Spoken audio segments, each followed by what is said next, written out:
Bob Jepson. I wish I could be with you on the great occasion of 1996 homecoming, but unfortunately I am in South Dakota chasing pheasants while you're hearing this tape this evening.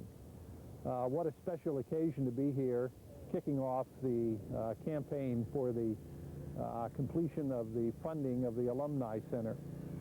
Those of us that have had the opportunity of visiting great universities around our country have noticed that in every case those universities have paid tribute to their alumni in some form or fashion.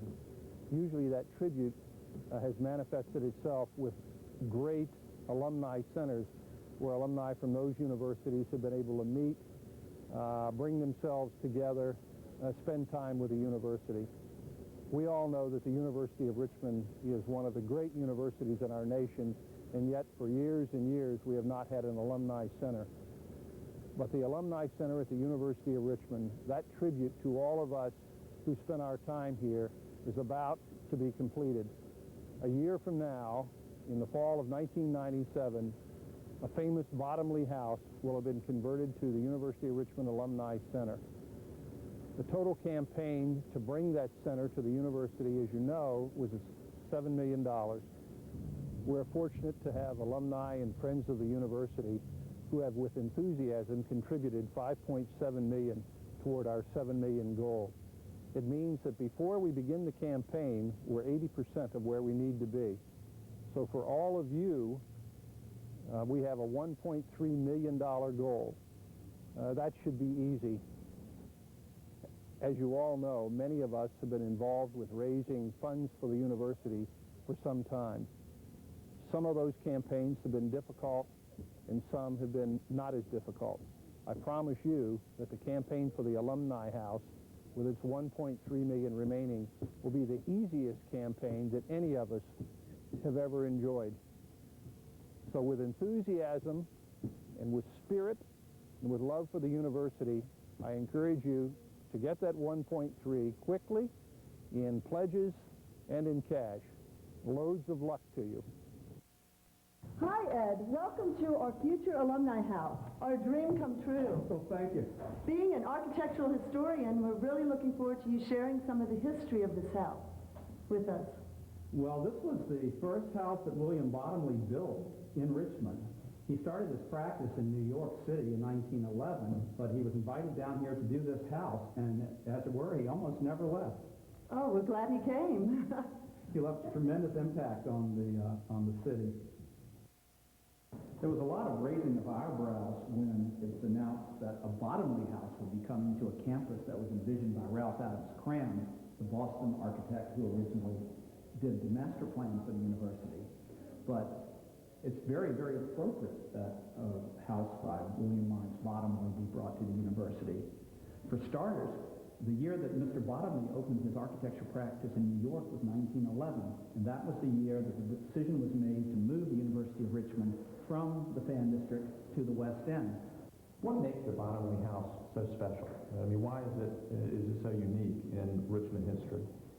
Bottomley House is not unique in Richmond history, but it is a culmination of a lot of the architectural traditions that had already been established in the Commonwealth. That is a tradition that you can see most closely with the James River plantations. This house looks very much like Westover Plantation or Carter's Grove near Williamsburg. Mr. Bottomley seemed to touch the nerve of a traditionalism that was very much at the heart of Richmond and also of America at that time. Ed, do you think you could show us some of those distinctive features that make this house so unique? You bet. This house, like so many American houses, and maybe our own houses, has changed over the years.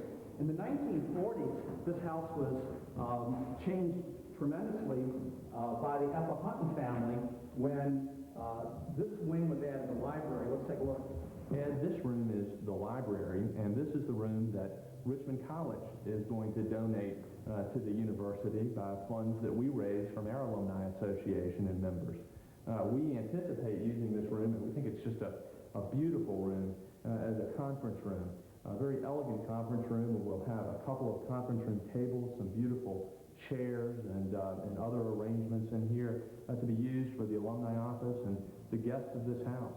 You know, you think about the university as a home, and I think many of our alumni think that. And now we've got a house, an actual place where the alumni can come back, and this will be Richmond College's place in that house. So we're very proud of this room and all that it means to Richmond College. And I'd appreciate it if you could tell us a little bit about the room and its significance historically and the way it's been built. Well, the fact that this was a home is going to lend tremendously to the warmth that this building will have when all of the alumni return from time to time.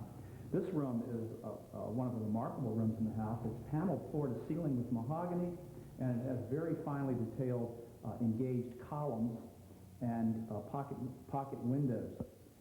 It's not the original library, interestingly enough. The first library, when the house was completed in 1914, was on the second floor. It was much smaller than this. But when the Eppa Huntons purchased this house, they obviously wanted a larger space for their library, and I think the university will be the beneficiary of their wise decision made way back in the 1940s. This is our dining room. This room has more elaborate molding than the living room does. The dining room will be used for friends and guests of the university and for small gatherings for the community also.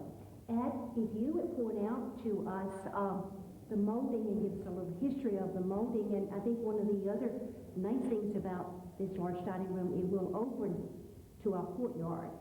Well, Bottomley, like another popular Virginia architect, Thomas Jefferson, mixed up his use of the orders and this is reflected in the paneling and in the colonnation and in the friezes throughout this house. This is a Greek pattern. Originally, there was a fireplace in the insert here, but the most important feature of this room, perhaps, is the fact that it faced the river originally when this house was on River Road, and therefore the French windows that go down to a garden level and then could be opened up for the summer breezes. And it's terrific, as you mentioned, Al, that that'll continue to be the case when this building is completed. Ed, this is the foyer, the main entrance to the home. This is where our guests will officially be visited. It's a space that's very traditional.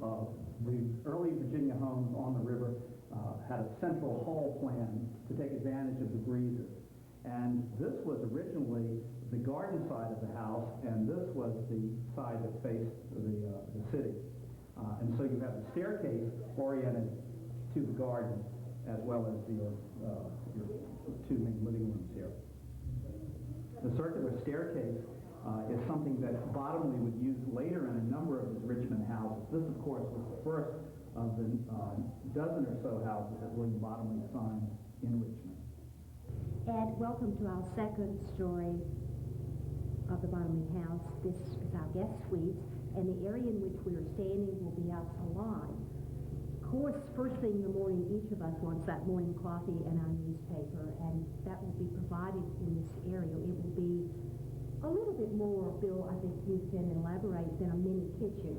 Well, it really will, Martha. It's going to be great for our guests and alumni because they're not only going to have their suites here where they can stay and perhaps go to the Maudlin Fine Arts Center, which is just behind us. In fact, there's a beautiful view of the Fine Arts Center through our French doors. And they'll be able to go there, come back after a performance, for example, and have a meal right here. They can have breakfast in the morning, snacks in the evening. The Alumni House really has it all for our alumni and for our friends of the university. Bye! Come on back! All the alumni, come on, come to the house. Bye-bye.